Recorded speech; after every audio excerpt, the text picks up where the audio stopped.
Welcome to this week's episode of the Rip-Off of the Week. My name is Adam Andrzejewski, and I'm the CEO and founder of OpenTheBooks.com. And you know our mission. Simply stated, it's every dime online in real time. And last year, our auditors filed and followed up with 41,000 Freedom of Information Act requests, and together we've built the world's largest private database of U.S. public sector expenditures. So you can follow the money, so you can hold the political class accountable for tax and spend decisions. And on this segment of the Rip-Off of the Week, that's exactly what we're going to do. We're going to hold the federal government and the bureaucracy accountable for spending your money. Because remember, it's your money, and we're going to hold them accountable. Let's get into the topic. It's improper payments. I want to introduce my co-host, Tamara Colbert. Good evening, Adam. Thank you so much for inviting me to be here.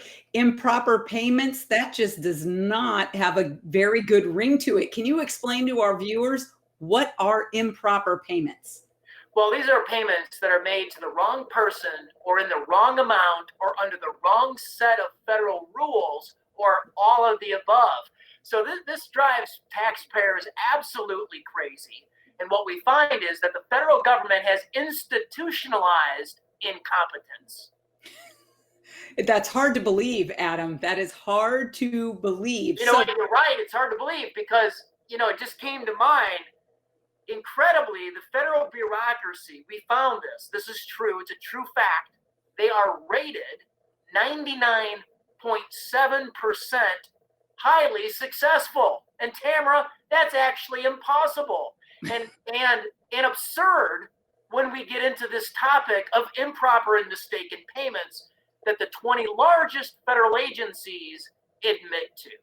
So, Adam, what are we talking about in improper payments? Senator Coburn, he was a fighter on this for a decade, 2 decades. Improper payments, how much money are we talking? So the 20 largest federal agencies since the year 2004, they admit to $2.3 trillion that they spent on a mistaken or an improper basis. Now let's go to last year. In 2019, these 20 large federal agencies, they admit to improperly and mistakenly spending $175 billion. And if you break it down on a monthly basis, it's nearly $15 billion a month that went out the door on an improper basis. Every single week, it's $500 million.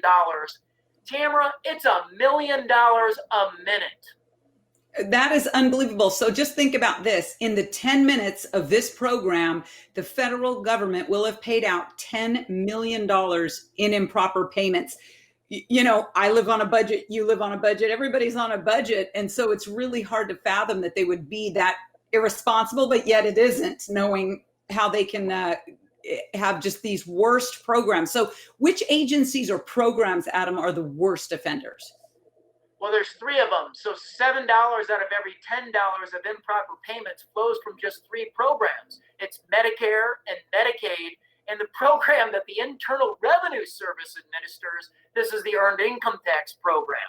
So out of the Earned Income Tax Program, 1 out of every $4 the IRS admits is spent on an improper and mistaken basis, and that's the IRS. Now on Medicaid and Medicare, back when they did Obamacare, they were going to pay for Obamacare by getting rid of the improper and mistaken payments from those federal programs. Barack Obama is president. He issued an executive order to stop paying out improper payments from those programs, and they actually got worse. They did not do the auditing, and the payments and mistakes that they admit to actually got tens of billions of dollars worse. Well, I can tell you, if improper payments qualify as my deceased grandmother, 2 years deceased, receiving a Paycheck Protection Program check, can you imagine the millions of individuals that received those checks that were most likely not returned? In 2020, improper payments, I think, are going to skyrocket. Yes. In 2019, dead people received $1 billion worth of improper and mistaken payments. It was payments like on Medicaid and Medicare. It was deceased federal retirees that even when there was a federal death certificate on file at the Department of Defense or the Office of Personnel Management, they continued to receive their federal pension, even when they're 6 feet under. Oh my goodness. Now, I know we've talked about some of the worst programs. What is the difference between the worst agencies and maybe some that are better or better performing that try to catch that? Is there such a thing? So the Department of Defense, they went backwards this year. In 2018, they admitted to $1 billion worth of improper and mistaken payments. This year, they admitted to $7 billion worth of mistaken payments. And of course, you know, Tamara, the Department of Defense, they can't even pass their audit. For the third year in a row, and this was just disclosed yesterday, they flunked their audit. They blamed the coronavirus this year. Of course, everyone blames the coronavirus for everything this year. Here's a good story. The Department of Education, Secretary Betsy DeVos, she said she was going to go after improper payments, and she did. In 2018, about $6 billion of improperly and mistakenly paid Pell Grants and student loans went out the door. She reined that in. Less than $1 billion this year went out the door. It's less than 1% of those programs. It used to be 6% of those programs. Wow. She saved $5 billion of our money this year, and hats off to her. Wow, that is an extraordinary feat. That's a lot of money because, as you know, Senator Coburn, when I would hear him speak, when I would go and attend events with him, he always said that every single penny, even of fraud, improper payments, has a constituency, and that it's very difficult to erase that. Explain now, in this oversight, you refer to something as a clawback, as in a clawback. What does that mean? Well, it goes right to Coburn's point that even in waste, mistaken payments, and abject fraud, there's a constituency. So federal agencies have been slow to implement programs that claw back admittedly mistaken and improper payments, because once they're out the door, they just let a sleeping dog lie. However, the Trump administration, through the Office of Management and Budget, they put in programs to start the process of clawing some of this stuff back.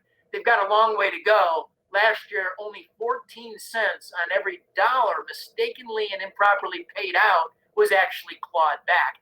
86 cents on every dollar, it's gone. So we've got somebody that's actually asking a really great question. Who ends up with our money from these mistaken and improper payments? Can you explain that? Yeah, it's everybody across the entire continuum. So for instance, the Social Security, $8 billion worth of improper and mistaken payments. Most of that was overpayments to Social Security recipients last year.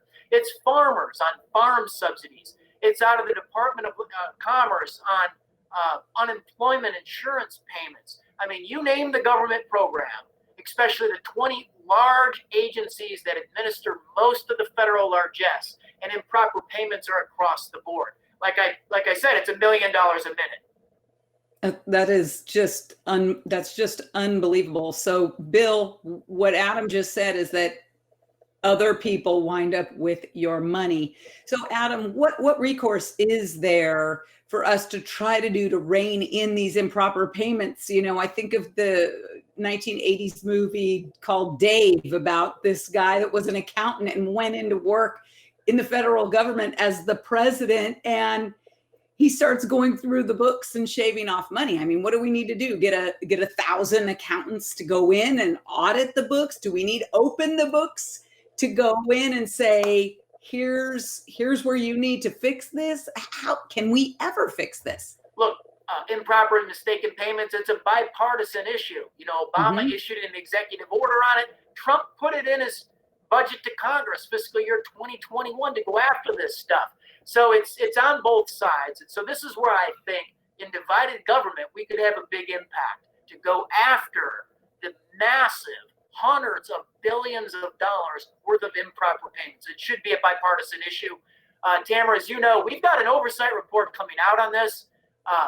It's going to launch any day, just as soon as we place it in the national media, and we've got really good hooks into the national media, and we'll detail out all of these different programs, the root causes of this, the lack of institutional, even basic financial accounting controls.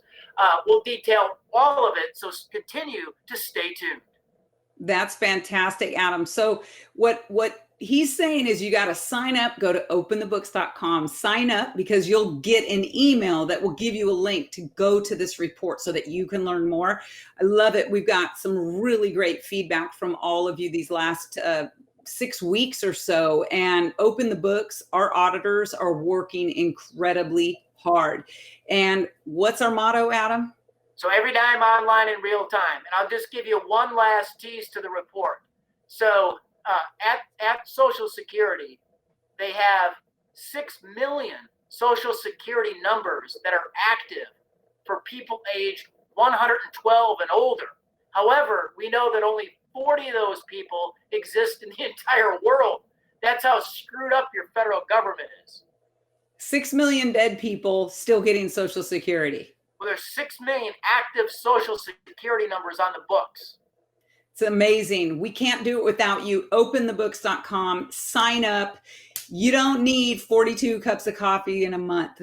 $30 a month totally helps the Open the Book auditors do what the Congress refuses to do, and that is open their books and be fiscally responsible. Thank you, Adam. We can't wait for next week. Next week. Next week's going to be a best of. It's Thanksgiving. Do you have a message? So we'll do a best of the ripoff of the week for next week, and we'll see you back in 2 weeks.